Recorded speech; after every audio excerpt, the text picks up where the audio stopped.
Mendoza has won numerous awards for his groundbreaking films. He was the very first Asian honored with the Best Director Award at the Cannes Film Festival for his film Kinatay in 2009.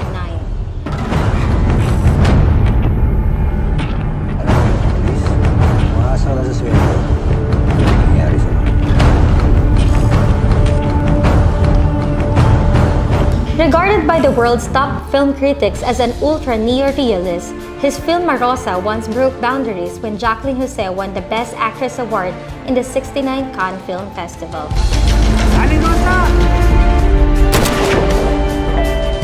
Sabi ko mo ka rin kakatamong kabalin, muna-muna, tayang gagawang balakid, hindi ka budget, o alam pera, kaya pa maggawa, pelikula, o nung bisa tamong magkwento. Impainto ng tamo mo itang hustong kwento. Importante na nung magkwento ka manibatan kang puso.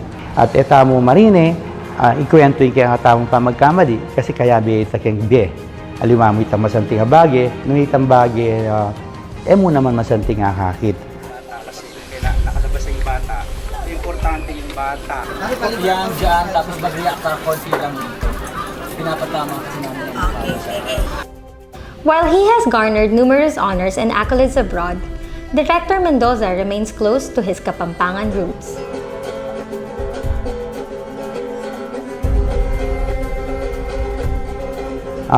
Tamo manintong kwento na alaki ka tamo.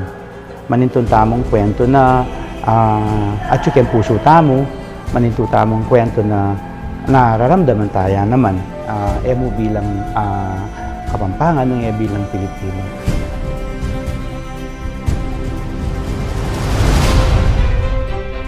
One of his earliest films was Manuro, an independent film co-produced by Holy Angel University.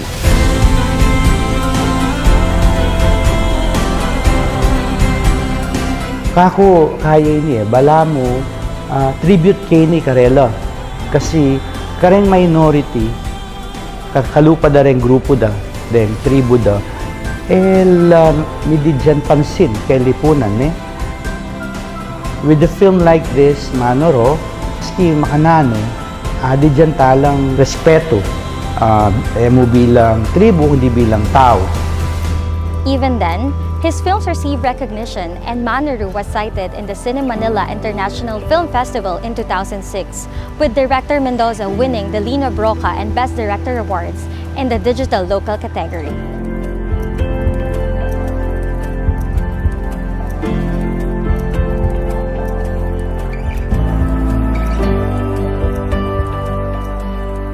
The more we learn about Kapampangans, the more we realize how aspects of their characters have not only made them a great people, but also great artists. We will discover more of this when My City, My SM, My Art returns.